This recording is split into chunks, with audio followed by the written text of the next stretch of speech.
মাথার ওপরে দেখো সূর্যি মামা উঠে গিয়েছে, ভীষণ রোদের তাপ। তো সেই রোদের তাপের নিচে বসে দেখো জামা কাপড়গুলো সার্ফ দিয়ে ভিজাচ্ছি। প্রায় দুদিন ধরে জামা কাপড়গুলো গামলার মধ্যে করে রেখে দিয়েছিলাম, কাচা আর হচ্ছিল না। কিছু সময় ব্যস্ততার জন্য, আবার কালকে তো সারাদিন বৃষ্টি হয়েছিল, এর কারণে জামা কাপড়গুলো কাচাকুচি করতে পারিনি। তো ঘুম ভেঙেছিল 4:30টার সময়, ঘুম থেকে উঠলাম। ওঠার পরে চারিদিকটা ঘুরে দেখলাম অন্ধকার। আবার ভাবলাম কিছুক্ষণ ঘরের মধ্যে আবার একটু শুয়ে পড়েছিলাম। তো তার জন্য এইভাবে ঘুম থেকে উঠতে দেরি হয়ে গিয়েছে। শাশুড়ি মা সকালবেলা ভীষণ ডাকাডাকি করছে কখন আমরা ঘুম থেকে উঠবো। তো ওনার ডাকাডাকির মাধ্যমে আমরা উঠে গেলাম ঘুম থেকে। ওঠার পরে আমি মর্নিংওয়াকে গিয়েছিলাম, এসে বাড়ির কিছু কাজকর্মগুলো সেরে নিচ্ছি। তো দোকানের সামনেটা বড়মশাই ঝাঁট দিয়েছিল, আমাকে আর ঝাঁট দিতে হয়নি, আমি শুধু ঘরের ভেতরটা ঝাঁট দিয়ে দিয়েছি। তো কিছু দেখো বিছানাটা যেহেতু তুলেছিলাম, সেই বিছানার চাদরটা দেখো এখন আমি পেতে নিচ্ছি। এখন বাজে সকাল 7টা। এখন থেকে আমার দিনটাও শুরু হচ্ছে আর আমার ভিডিওটাও শুরু হচ্ছে। আজ কি জানো, আজ হলেও জামাই ষষ্ঠী। তো এবছর পোড়া কপাল আমাদের, জামাই ষষ্ঠীতে যেতে পারিনি। তো এই বছরটাই আমাদের খারাপ যাচ্ছে। তো সবাইয়ের, আমাদের বাড়ির সবাইয়ের অসুখ বিসুখ লেগেই আছে। আর এমনকি আমাদের পারিবারিক অবস্থা খুবই খারাপ মাদের।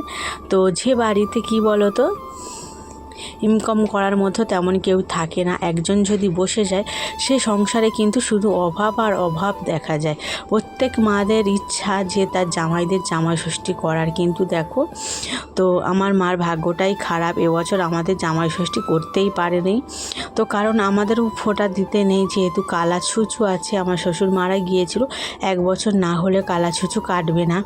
আর আমার বোনের ছেলেরও ভীষণ অসুস্থ, সেও হসপিটালে ভর্তি, এর কারণে আমাদের জামাই ষষ্ঠী হবে না। আর মাদের আর্থিক অবস্থা খুবই খারাপ, কোনো মতে সংসারটা চলে।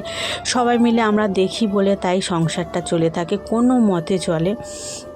এই কারণে আমাদের জামাই ষষ্ঠী এবছর বন্ধ। তো কিছুই করার নেই আমাদের। তো দেখো বিছানাটা গুছিয়ে নিলাম, জামা কাপড় কাচাকুচি করে একদম স্নান করে চলে এসেছি। আর এই দেখো ঠাকুরকে পুজোটাও করে নিলাম।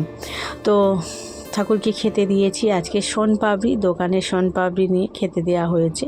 আর প্রদীপও জ্বালিয়ে দিয়েছি।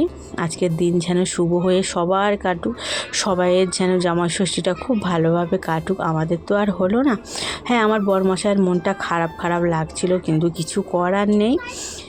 এই জামাই ষষ্ঠীটা বছরে একবারই আসে। প্রত্যেক শাশুড়ি মারা চায় তার জামাইদেরকে ভালোভাবে ফোঁটা দেওয়ার, আশীর্বাদ করার, কিন্তু কি বলো তো, সবার ক্ষেত্রে ভগবান সেই সুখটা দেয় না। তো তাই ভগবান আমাদের ক্ষেত্রেও এই সুখটা দেয়নি। তো এবছর সত্যি খুবই মনটা খারাপ, বিশেষ করে খারাপ লাগছে, কিন্তু করার নেই। আর্থিক দিক থেকে এতটা সমস্যা যে তাদেরও ঠিক মতো সংসার চলে না, যে একবেলা এক মুঠো খাবে সেটাও তারা জোগাড় করতে পারে না। কারণ মা আগে কাজ করত, মার শারীরিক অসুস্থতার জন্য মা 6 মাস বিছানা সহ্য হয়েছিল, এখন কোনো মতে হাঁটাহাঁটি করে। বাবা হলো প্রেসের কাজ করে। তো বাবা যা রোজগার করে কোনো মতে সংসারে এখন বাজার হাট করছে। আর আমরা তো কোনো মতে পাশেই আছি, তো সেইভাবে মাদের পাশে সাহায্য করে থাকি। কারণ আমরা 3 বোন, আমরা না দেখলে আমার মাদের দেখার কেউ নেই।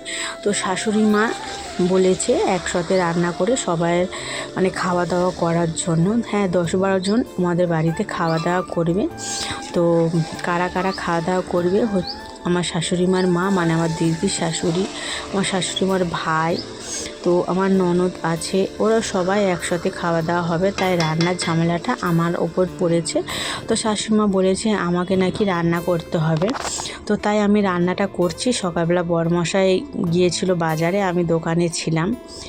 তো ভীষণ গরম, স্নান তো হয়ে গিয়েছে। আর মেয়েকেও দেখো নিয়ে এসেছি, মেয়ে বসে বসে ফোন দেখছে। ওরও সকাল থেকে শরীরটা খারাপ খারাপ লাগছে, শুধু বলছে জামাই ষষ্ঠীতে যাব, জামাই ষষ্ঠীতে যাব। তো শুভ সকাল আমার প্রিয় বন্ধুরা, তোমরা সবাই কেমন আছো? আশা করছি তোমরা সবাই খুব ভালো আছো। দাদামারা ছোট্ট একটা গ্রাম থেকে আমি পূজা, তোমাদের সবাইকে স্বাগত জানাচ্ছি পূজার ব্লগ চ্যানেলে। বেশ কয়েকদিন ধরে আমি ভিডিও দিতে পারছি না, কারণ আমিও ভীষণ অসুস্থতার মধ্যে ভুগছি।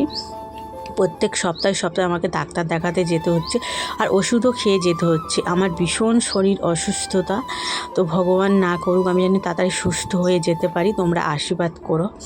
তো সবাই আমার পাশে থেকো। তো আজকের হচ্ছে জামাই ষষ্ঠীর ব্লগ। আমি সকাল থেকে কিছু ভিডিও মানে শ্যুট করেছিলাম, সেই ভিডিওগুলো তোমাদের সাথে শেয়ার করছি। সারাদিন আমার কিভাবে কাটলো, আর ভিডিওটা দিতেও দেরি হচ্ছে, কিন্তু তোমরা সবাই দেখো, পাশে থেকো, একটু সাপোর্ট করো তোমাদের দিদিভাইকে, মিষ্টি মিষ্টি সুন্দর সুন্দর কমেন্ট করে যেও। আমি যতটাই পারছি ভিডিওর মধ্যে তোমাদের সবটা আমার কষ্টের কথাটা জানাতে চাইছি, প্লিজ সাথে দেখো।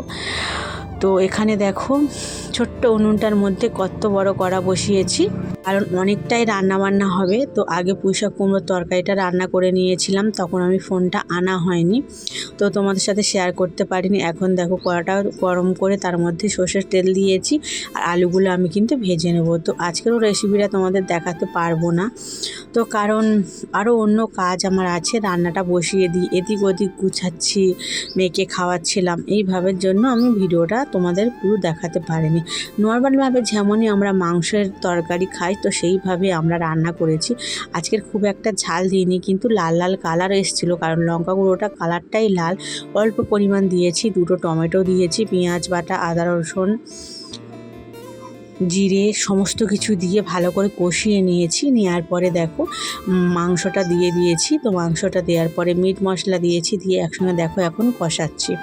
তো রান্নাবান্না তো কমপ্লিট। তো অনেক বাসন কোসন পড়েছে, বড় বড় হাঁড়ি, বড় বড় কড়া, সমস্ত কিছু কিন্তু মাজতে হবে, যেহেতু আজকে উনানে রান্না করেছি। হাঁড়ি কালি মানে 3টে কড়া পড়েছিল, সেগুলো আগে আমি রান্না করতে করতে মেজে নিয়েছি। এখন দেখো বড় বড় হাঁড়ি, বড় বড় কড়াই। তো উনানে রান্না হয়েছিল, নিচের উনানে ভাত হয়েছিল, যে উনানে আমরা ফুচকার জন্য আলু সিদ্ধ করি। তো এই ভাতটা দেখানো হয়নি, আর ফ্যানটাও আমি গড়িয়েছি, ভীষণ কষ্ট করে ছাড়িয়েছি, কারণ অনেকটাই ভাত। সবাই খাওয়া দাওয়া করছে। তো আজকে রান্না হয়েছিল ডাল, পুঁইশাক কুমড়োর তরকারি, মাংসের তরকারি, চাটনি, এই রান্না হয়েছিল, আর বেশি কিছু রান্না হয়নি। সকালবেলা ওরা বানিয়েছিল ঘুগনি, আমি বানাইনি, তখন আমি আসিনি এই বাড়িতে, দোকানে বসেছিলাম। আর এই দেখো কলের সামনে কতটা পরিমাণ বালি। তো আজকে ভিডিওটা এখানেই শেষ।